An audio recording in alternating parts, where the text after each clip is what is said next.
Because you have made the Lord your refuge, and the Most High your habitation.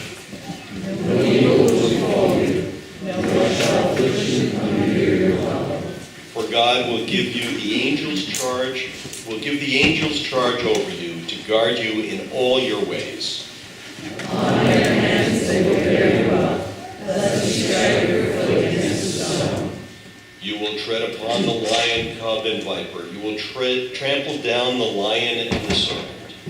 I will deliver those who cling to me. I will uphold them, because they know my name. They will call me, and I will answer them. I will be with them in trouble. I will rescue and honor them. With long life will I satisfy them, and show them my salvation.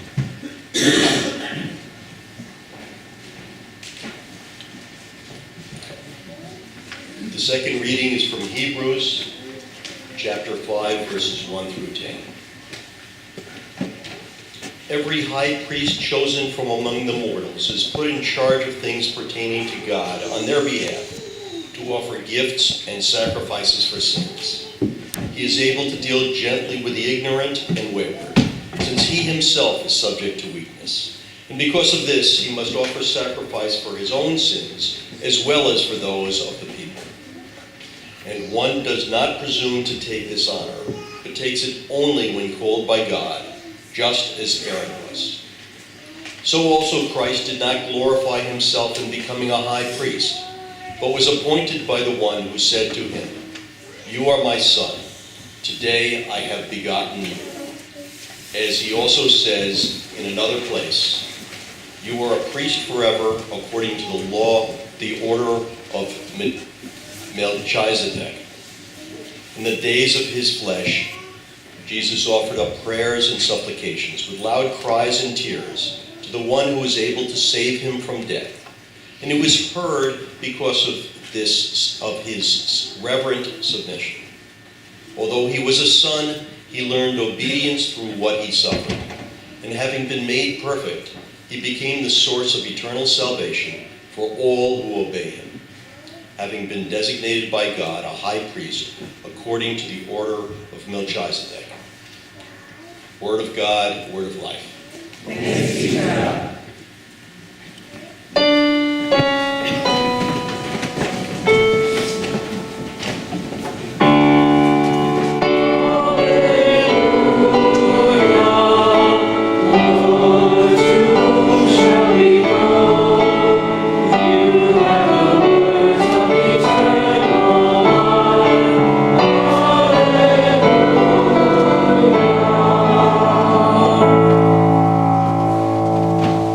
Gospel according to St. Mark.